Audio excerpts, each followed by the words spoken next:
help me with something. Okay. So I have recently, we were speaking a little bit off camera about this, off air, if we could say. The negative self talk in, I can't remember what chapter it is, chapter 18 or something, I think it is. There was one practical application you gave there, which is basically to almost view yourself from above. Or I can't remember exactly how it was worded. It was basically if you were placing somebody else within your context, how would you view what they were doing?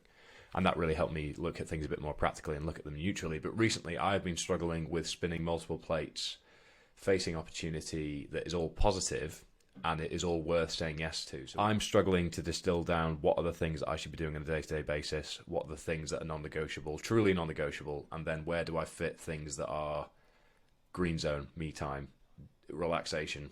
Are there any psychological tactics that or behavioral considerations that you would recommend for me to better frame what's important to me on a day-to-day basis? Because as somebody who's got a lot of self-awareness, I am struggling to define clearly what my number one priority is, what the secondary elements are, and then how to actually process that all in my own head so I'm happy with the direction I'm going in, rather than thinking, okay, try it this way, try it that way, because it's becoming quite overwhelming at points when another good opportunity comes along, for example, and it's often the good opportunities that are causing me to feel like I'm going backwards because I don't know how I'm going to take any more on, but I don't want to say no to things. I mean, it's interesting, isn't it? Because I had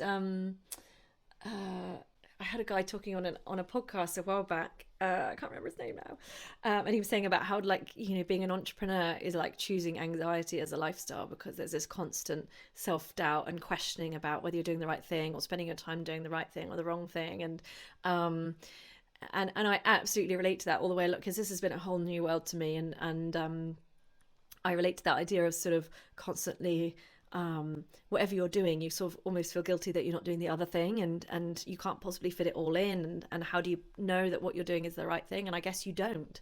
I guess at no point do you know that the thing you're doing is the best possible thing you could be doing. And so in some ways, part of it makes me think about the literature on living with uncertainty and being okay with that uncertainty, but also there's values check-ins that are in the book are really helpful, and I do those on a fairly sort of regular basis, where they're really simple and don't take very long, but you can literally get on a piece of paper what matters to me most right now, and what the different areas of my life that matter to me, but not what you want to happen to you, but who you want to be, the kind of person you want to be, the way you want to be facing challenges.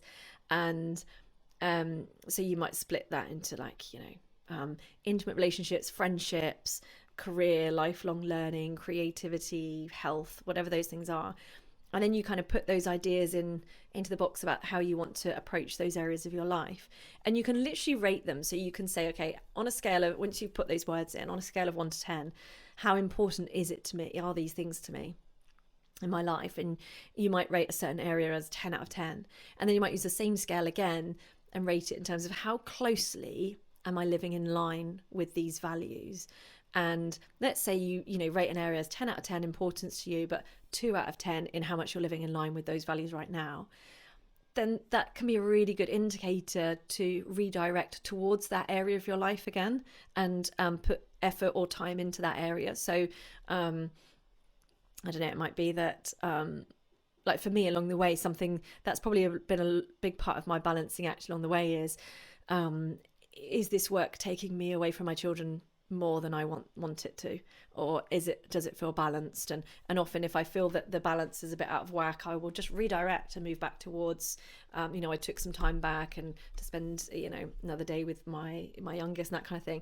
And so you can not dive into it with criticism, but with curiosity about, okay, well let's map it out. What is important to me and why? And am I kind of spending time on those things that are most important to me?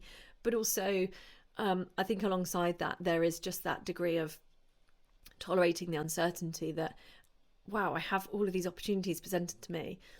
I know I can't do them all. Am I going to carefully consider the ones that I choose based on my values system, so that I can tolerate the uncertainty of not knowing if it will have the best outcome? If the meaning for the process is there, then then I will be a bit like the kind of producing the best video you want to produce, that is meaningful to you and you think would help people. It's much easier than to deal with however many views it gets, because it wasn't about the outcome.